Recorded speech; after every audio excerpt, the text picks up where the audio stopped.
একদিকে বাংলাদেশের যে উদ্ভূত পরিস্থিতি, তারপর বারংবার বাংলাদেশ থেকে ভারত বিরোধী স্লোগান, ভারত বিরোধী মন্তব্য, এগুলো তো ছিল। তবে এবার কোথাও গিয়ে যেন যুদ্ধের প্রস্তুতি চলছে বাংলাদেশে। তার কারণ রবিবার বাংলাদেশ সেনার ৫৫ ডিভিশনের যে যুদ্ধের মহড়া ছিল, সেই মহড়াতে অন্তর্বর্তী সরকারের প্রধান উপদেষ্টা তিনি উপস্থিত ছিলেন এবং কোথাও গিয়ে তার গতকালের মন্তব্য আরও একবার যেন যুদ্ধের উস্কানিকেই সাড়া দিচ্ছে। এই মুহূর্তে জিরো আওয়ারে আপনাদের সঙ্গে মাসুমা রয়েছে। মাসুমার সঙ্গে আমি তিথি রয়েছে। দেখুন, কথায় আছে ফাঁকা কলসির আওয়াজ বরাবরের জন্যই খানিক বেশি হয়। ঠিক যেভাবে অশিক্ষার আলোয় বুঁদ হয়ে থাকা মানুষের গলার জোর অনেক বেশি হয়, আজকে মাসুমা বোধহয় কোথাও একটা তা নিয়েই আমাদের আলোচনা এগিয়ে নিয়ে যেতে হবে। কারণ যাদের কথা আমরা বলছি তারা যে পরিস্থিতিতে দাঁড়িয়ে রয়েছে, অর্থাৎ সামরিক শক্তির দিক থেকে গ্লোবাল ফায়ার পাওয়ারের রিপোর্ট অনুযায়ী ৩৭তম দেশ বাংলাদেশ, যাদের রিপোর্টে 4th পজিশনে ভারত। তাই যুদ্ধের মহড়া যদিও বা হয়, তা যদি বাস্তবায়িত করবার আপ্রাণ প্রয়াস চালানো এই শান্তির প্রতীক মোহাম্মদ ইউনূস, তিনি শান্তির মহড়া দেখতে অভ্যস্ত, তাও উল্লেখ করলেন ঠিকই, কিন্তু বাস্তবের ছবিটা সত্যিই কি সেই পথেই এগোবে?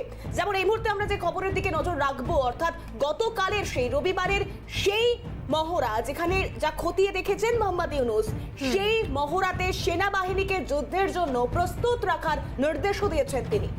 একেবারেই একদিকে যুদ্ধের জন্য প্রস্তুত থাকার বার্তা দিচ্ছেন অন্তর্বর্তী সরকারের প্রধান। গতকালই যুদ্ধের মহড়া দিয়েছে বাংলাদেশ, অন্যদিকে ভারতে এসে পৌঁছেছে ফ্রান্সের রণতরে। ইতিমধ্যেই ভারত সীমান্তবর্তী এলাকায় নিরাপত্তাও বাড়িয়েছে। আর এখান থেকে সব থেকে বড় প্রশ্ন, যে বাংলাদেশের এই মুহূর্তে ভারতের মতো শত্রু রাষ্ট্র বা শত্রু প্রতিবেশী রাষ্ট্র বলে কেউ নেই, সেই বাংলাদেশের কাছে সেই বাংলাদেশ বুঁদ হয়ে রয়েছে পাকিস্তান প্রেমে। আর সেখান থেকেই হাজারো প্রশ্ন সামনে আসছে, সত্যি কি একা বাংলাদেশের পক্ষে সম্ভব পরমাণু শক্তিধর ভারতকে জুঝে নেওয়া? যদি ভারতও সে পথে এগোয়, তাহলে এই মহড়া তা তাদের দিক থেকে যতটাই সার্বভৌমত্বের লড়াই হোক না কেন, তারা কি সত্যি পারবে ভারতের সঙ্গে বুঝে নিতে? একেবারে ভীষণ তাৎপর্যপূর্ণ তিথি যে সামরিক সজ্জা বা সামরিক শক্তি ভারতের যে পরিমাণে রয়েছে, বাংলাদেশের সেই পরিমাণে নেই। এবং কোথাও গিয়ে পাকিস্তান প্রেম দেখাতে গিয়ে যদি ভারতের বিরুদ্ধে যুদ্ধ ঘোষণা করা হয় বাংলাদেশের তরফে, সেক্ষেত্রে যদিও বা বাস্তবে যুদ্ধ সংগঠিত হয়, সেক্ষেত্রে আদতে সেই যুদ্ধ কতটা সফল হবে সেটা একটা বড় প্রশ্ন। তার কারণ তিথি, তুমি যেরকমটা প্রথমেই বললে যে ৪ নম্বর স্থানে রয়েছে ভারত, সেখানে ৩৭তম স্থানে বাংলাদেশ রয়েছে। সেক্ষেত্রে তাদের সামরিক শক্তি কতটা পিছিয়ে আমাদের দেশের থেকে, সেই প্রশ্নটা তো উঠছে। তাহলে যদি যুদ্ধ হয়, তাহলে ধোপে টিকবে তো? কেন মাসুমা, ধোপে টেকার প্রশ্ন যখন উঠছে, তখন যে গ্রাফিক্যালি প্রেজেন্টেশন আপনাদেরকে দেখাচ্ছি, তবে তার আগে একটা লাইন বলে রাখি। আপনারা জানেন যে ইতিমধ্যেই পাক সেনারা নাকি অনুশীলন দেবেন, প্র্যাকটিস করাবেন, প্রশিক্ষণ দেবেন বাংলাদেশের সেনাদের। আবার অন্যদিকে বিশ্বে যদি মিলিটারি শক্তি খতিয়ে দেখা হয়, তাহলে গ্লোবাল ফায়ার পাওয়ার 2024 অনুযায়ী বিশ্বের মিলিটারি শক্তিতে সেরা 5-এ রয়েছে ভারত। যার সঙ্গে সত্যিই কি বাংলাদেশ লড়াই দিতে পারবে বা বুঝে নিতে পারবে? এই প্রশ্নগুলো খুব স্বাভাবিকভাবেই সামনে আসছে।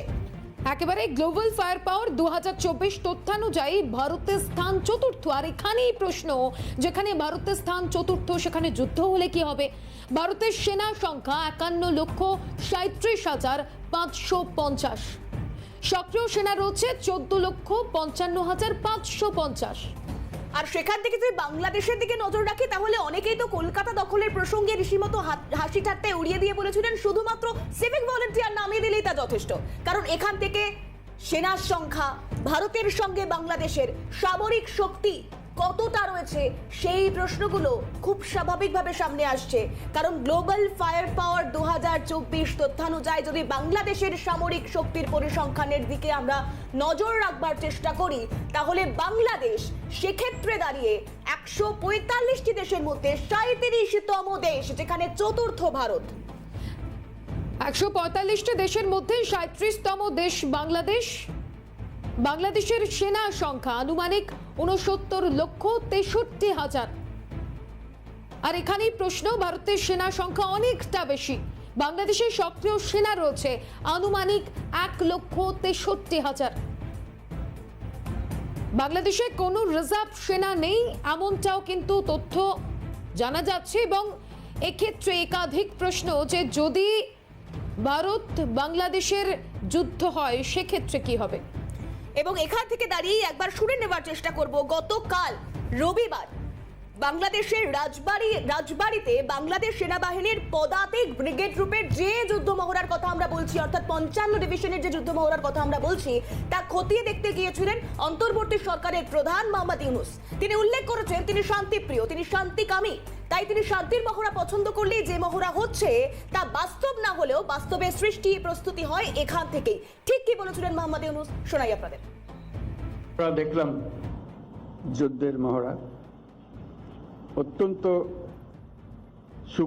সুপরিকল্পিতভাবে এবং সুন্দরভাবে এটা আয়োজন করা এবং সেটা বাস্তবায়ন করার জন্য যারা এটাতে অংশগ্রহণ করেছে তাদের সবাইকে অভিনন্দন জানাচ্ছি। কত সুন্দরভাবে একটা যুদ্ধ পরিচালনা করা যায়, কত সাহসের সঙ্গে এগিয়ে যাওয়া যায়।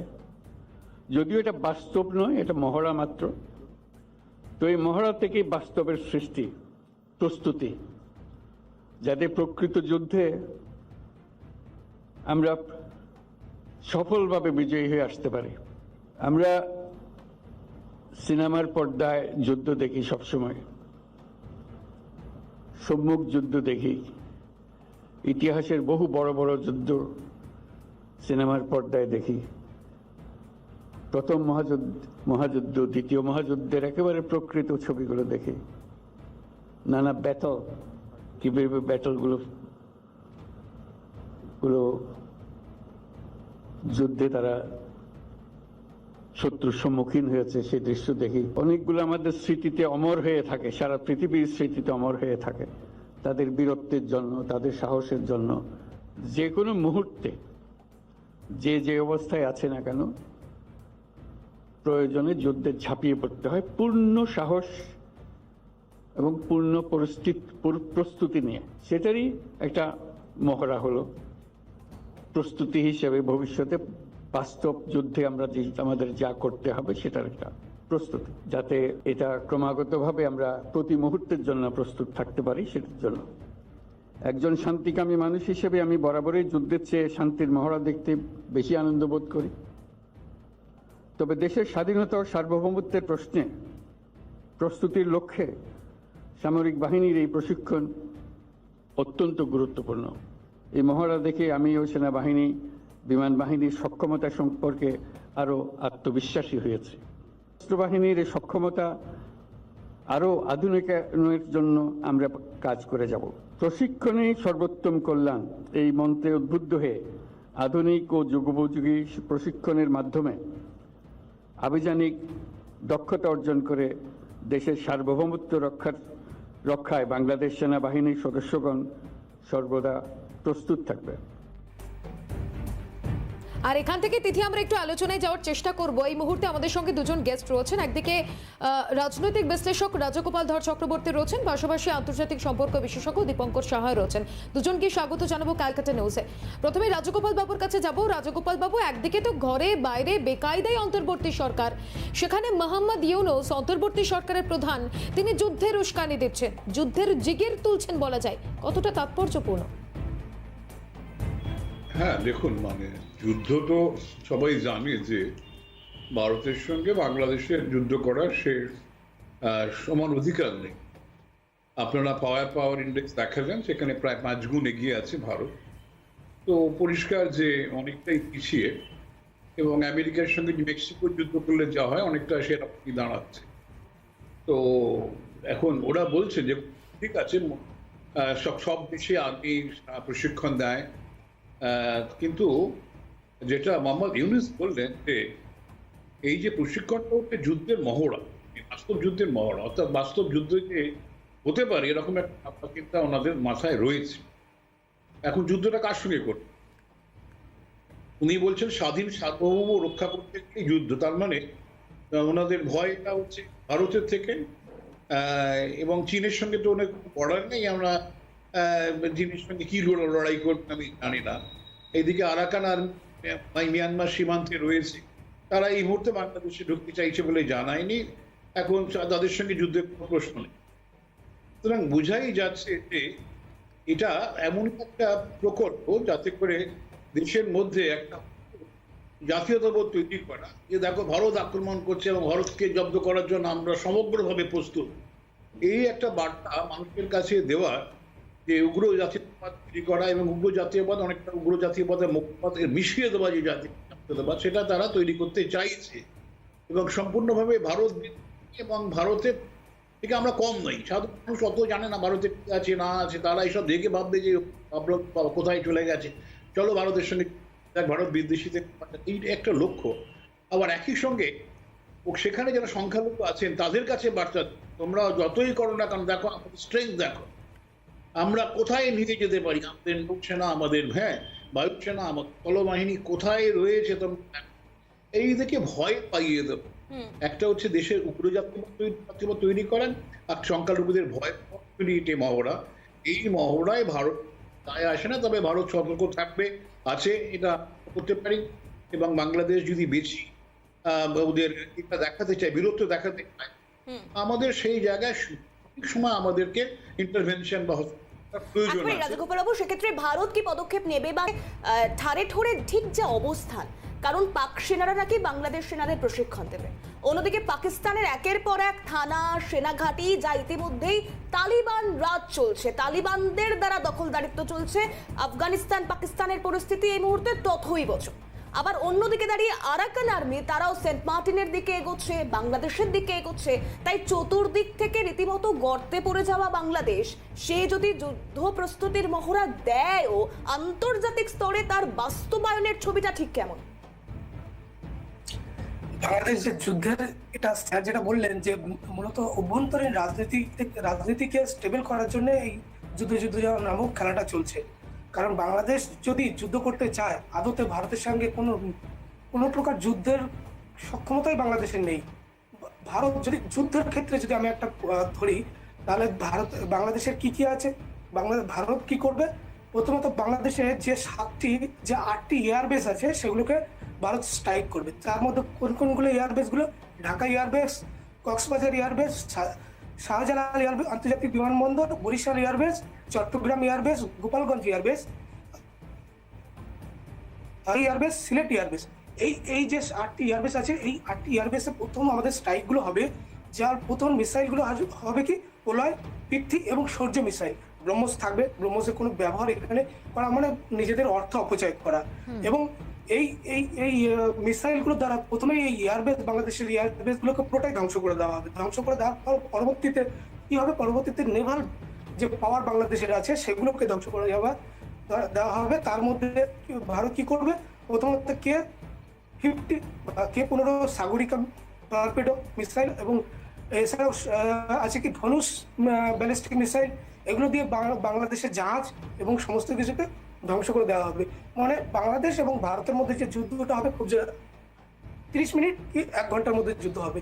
এবং বাংলাদেশ যে চাইছে যে যুদ্ধের যে ভাব, বা পাকিস্তান বাংলাদেশ মনে করছে পাকিস্তান সাহায্য করবে বাংলাদেশকে, সেটা একটা অনেক কল্পনা। কারণ পাকিস্তান বর্তমানে যে পরিস্থিতিতে আছে, সে নিজের অভ্যন্তরীণ যুদ্ধ এবং আফগানিস্তানে করে উঠতে পারছে না। প্রতিনিয়ত পাকিস্তানি সেনারা তালিবানদের হাতে মৃত্যুবরণ করছে। তো সে তার অভ্যন্তরীণ নিরাপত্তাকে নিয়ে বাংলাদেশকে সাহায্য করবে। এবং বাংলাদেশকে কি দিয়ে সাহায্য করবে? গোলাবারুদ বা মিসাইল তো দিতে পারবে না, কারণ আন্তর্জাতিক যে নিয়মগুলো আছে তার 300 কিলোমিটার নিচে মিসাইল দিতে পারবে না। তো সেক্ষেত্রে এই যে বাংলাদেশের অপশনটা কি আছে? অপশনটা মূলত এখানে ভারতের সাথে বন্ধুত্বপূর্ণ সম্পর্ক তৈরি করতে হবে। এই যে যুদ্ধের যে মহড়া চলছে বা দেখাতে চাইছে যে যুদ্ধ করবো ভারতের সাথে, এগুলো বন্ধ করে বাংলাদেশকে এখন মূলত বাংলাদেশের প্রচেষ্টা হওয়া উচিত ভারতের সাথে সম্পর্ক কিভাবে ভালো করার। তা না করে যে এই যে খেলাটা খেলেছে, যে অভ্যন্তরীণ রাজনীতিতে ইউনুস যাতে বহুদিন ধরে ক্ষমতায় টিকে থাকতে পারে, এই খেলাটা বন্ধ করে একেবারে এই খেলাটার কথা আপনি বলছেন এবং অত্যন্ত তাৎপর্যপূর্ণ। তার কারণ দীপঙ্কর বাবু যে বিষয়টা বললেন যে খুব স্বল্প সময়ের একটা যুদ্ধ হতে পারে, তার কারণ ভারতের যে শক্তি সেক্ষেত্রে বাংলাদেশের শক্তি অনেকটাই দুর্বল বলা যায়। এখান থেকে রাজগোপাল বাবুর কাছে যাব। রাজগোপাল বাবু, একদিকে এই যে ইউনুসের যুদ্ধের জিগির তোলা, অন্যদিকে তাদের নতুন বন্ধু অর্থাৎ পাকিস্তানের কথা বলছি, পাকিস্তানকে খুশি করতেই কি এই যুদ্ধ খেলা? না, পাকিস্তানকে খুশি করার ব্যাপারটা নেই। ওরা হয়তো ভাবছে যে পড়লে পাকিস্তানের কাছ থেকে অনেকে কেউ বলেছেন, আমি অবাক লাগলো শুনে, যে নিউক্লিয়ার মানে ম্যাটেরিয়ালস, যুদ্ধের সামগ্রী পাকিস্তান নাকি দেবে। কিন্তু যারা বলছেন তারা খবরই রাখে না। বাংলাদেশ যে কোন ধরনের যে আণবিক শক্তি ব্যবহার করতে পারবে না এই সংক্রান্ত যাবতীয় আন্তর্জাতিক নীতি আছে সেগুলোতে সই করেছে এবং দেশে তারা সেটা দেশের আইনও পাল্টেছে। বাংলাদেশ এখন কোনোভাবেই অন্য দেশ থেকে আণবিক শক্তি নেওয়া, আণবিক অস্ত্র নেওয়ার কোনো জায়গাই নেই। সুতরাং ব্যাপারটা মানে পাকিস্তান যুদ্ধ করবে বা পাকিস্তানকে সন্তুষ্ট করার তো ব্যাপার নেই। আইএসআই চাইছে বাংলাদেশের মধ্য দিয়ে কাশ্মীরে কিছুটা বন্ধ হয়েছে। দীপঙ্কর সুন্দর ব্যাখ্যা করেছে, খুব ভালো লাগলো ওনার শুনে। যাই হোক, এখন হচ্ছে যে যদি পাঠিয়ে দেওয়া যায় আপনার উগ্রবাদীদের, এখন মানে পশ্চিমবঙ্গে যে সমস্ত সুরক্ষাহীন এলাকা আছে, বর্ডার সীমান্ত আছে, সেই অঞ্চল পাঠিয়ে দেওয়া যায়। রাজগোপাল, আমি একটু বিরত করছি। স্বভাবতই পরিস্থিতি বলে বা কথাতেই আছে যে দুর্জন সৎ বন্ধুর থেকে স্বজন ভালো বা শত্রু ভালো, এবং সেখান থেকে দাঁড়িয়ে কোথাও একটা পাকিস্তানের ভূমিকা বরাবর, যখন 1971-এ বাংলাদেশের সঙ্গে যুদ্ধ হলো, বা পাকিস্তান ভারত সম্পর্ক বা চীন পাকিস্তান সম্পর্ক, এবং সমস্ত ক্ষেত্রে ফের বাংলাদেশের সঙ্গে পাকিস্তানের বন্ধুত্বপূর্ণ সম্পর্ক তৈরি হওয়ার আন্তরিক একটি প্রয়াস মোহাম্মদ ইউনূস চাইছেন, স্বাগত জানাচ্ছেন। পাকিস্তান থেকে জাহাজ ভিড়ছে চট্টগ্রামে, নোঙর করছে যে জাহাজ তাতে অস্ত্র থাকতে পারে, সেই প্রসঙ্গ উত্থাপন করেছে আওয়ামী লীগ। তাহলে কোথাও একটা পাকিস্তান কি আদৌ কারোর বন্ধু হতে পারে, নাকি সব ক্ষেত্রে সকলকে বোরে হিসেবে কাজ করার মোহাম্মদ ইউনূস এখন সেই বোরেরই একটা চাল মাত্র? না দেখুন, আমি ছোট্ট মানে কি আছে জাহাজে না আছে সব তো জানা যায়নি। অনেকেও বলছে অস্ত্র আছে, আছে না আছে। আমি জাস্ট বলি, পাকিস্তানের যে পাকিস্তানের সঙ্গে বাংলাদেশের এক্সপোর্ট ইম্পোর্ট যদি যোগ করেন, সেটা গিয়ে দাঁড়ায় মানে $1 বিলিয়ন অনেক, $100 মিলিয়ন মতন। আমরা কেবল বাংলাদেশ থেকে $2 বিলিয়ন, বাংলাদেশ $2 বিলিয়ন কিনি এবং $16 বিলিয়ন বিক্রি করি। চীন কেনে মাত্র $1 বিলিয়ন। বুঝতে পারছেন? ওরা যদি, যেটা সুন্দরভাবে ব্যাখ্যা করছে, যে বাংলাদেশ যদি ভারতের সঙ্গে বন্ধুত্ব রাখে, এটা ওদেরই লাভ। আমাদের বুঝেছেন, আমরা আরেক মার্কেট দখল নিতে পারি। ভারতবর্ষের আন্তর্জাতিক পরিচিতি, আমাদের বাংলাদেশের মার্কেট দরকার নেই, আমরা অন্য জায়গায় চলে যেতে পারবো। খেয়াল রাখতে হবে যে আমাদের, আমরা যেভাবে ভারতের সঙ্গে খুব দ্রুত বাণিজ্য করতে পারি, তো যদি বাংলাদেশ পাকিস্তান থেকে বাণিজ্য করতে 16 দিন লাগবে, চীন থেকে জিনিস আনতে কত দিন লাগবে? এই জায়গায় দাঁড়িয়ে খরচা বাড়বে, সবকিছুই বাড়বে। এইগুলোর কোনো বাস্তব ভিত্তি নেই যে হাতের কাছে যে জিনিসটা আছে তাকে ফেলে দিয়ে আমরা কিছু করি। কি করেছি আমরা? আমি বাংলাদেশের বন্ধুদের জিজ্ঞেস করতে চাই যে ভারত কি করেছে তোমরা বলো। তোমরা খালি মনে করছো, অনুমান করছো, একটা চাইনিজ ন্যারেটিভ তোমাদের কাছে আছে যে ভারত বুঝি তোমাদের নষ্ট করে দিয়েছে, ভারত বুঝি তোমাদের সেই হ্যাঁ জোর করে তোমাদের দেশকে স্বাধীন করেছে। এই ধরনের ন্যারেটিভ তুলে এসো, বন্ধুত্ব রাখো। সত্যি কথা, খুব সুন্দর দীপঙ্কর বলে, বন্ধুত্ব রাখো। তাহলে ভারত কিন্তু বলছে না আমরা লড়াই করবো, আমাদের কোনো ধরনের জবাব নেই। ওরা আমাদের ফরেন সেক্রেটারিকে ডেকেছে, আমাদের ফরেন সেক্রেটারি গেছে, ওরা আমাদের দূতাবাসের হাই কমিশনারকে ডেকেছে, গেছে, বাধা দেয়নি। ওরা ওদের রিকল করেছে আমাদের বিভিন্ন জায়গা থেকে দূতাবাস কর্মীদের। আমরা কিন্তু পাল্টা অ্যাকশন নিই। আমরা মনে করছি যে বাংলাদেশকে একটু সময় দাও। রাজগোপাল বাবু, এরপরেও বৈষম্য বিরোধী ছাত্র আন্দোলনের যারা আগাগোড়া ছিলেন জড়িয়ে, যারা এখন প্রাক্তন হলেও প্রাক্তন সমন্বয়ক বা শুরু করে একাধিক নেতৃত্ব, তারা বলছেন 1971-এ ভারত লড়াই করেছিল শুধুমাত্র 7 সিস্টার্সকে নিজেদের দখলে রাখবার জন্য, নিজেদের করে রাখবার জন্য। গতকালও সেই প্রতিক্রিয়া আমরা শুনিয়েছি। আমি দুজনকেই সঙ্গে থাকবার জন্য অনুরোধ করব, কারণ এই মুহূর্তে 0 আওয়ারে মাসুমা একটা বিরতির। একেবারে সরাসরি আমরা আলোচনায় যাব। এখান থেকে দীপঙ্কর বাবুর কাছে যাব, যে বিষয়টা আমরা এর আগেও বলছিলাম যে ভারত বাংলাদেশের যে সম্পর্ক, একটা বন্ধুত্বপূর্ণ সম্পর্ক ছিল, কোথাও গিয়ে এই অন্তর্বর্তী সরকার আসার পর সেই সম্পর্কে ছেদ পড়েছে। অন্যদিকে এই যুদ্ধের উস্কানি বারংবার শোনা যাচ্ছে। সেক্ষেত্রে যদি যুদ্ধ হয়, দীপঙ্কর বাবু আপনি কিছুক্ষণ আগেই বললেন যে খুব স্বল্প সময়ের একটা যুদ্ধ হবে, তো ভারতের ভূমিকা কি হবে? তার কারণ ভারত কিন্তু পাল্টা প্রত্যাঘাত করেনি একবারও। ভারত কিন্তু নিজের ভূমিকায় নিজের যে জায়গা রয়েছে সেই জায়গাতেই কিন্তু এখনো পর্যন্ত স্থির রয়েছে।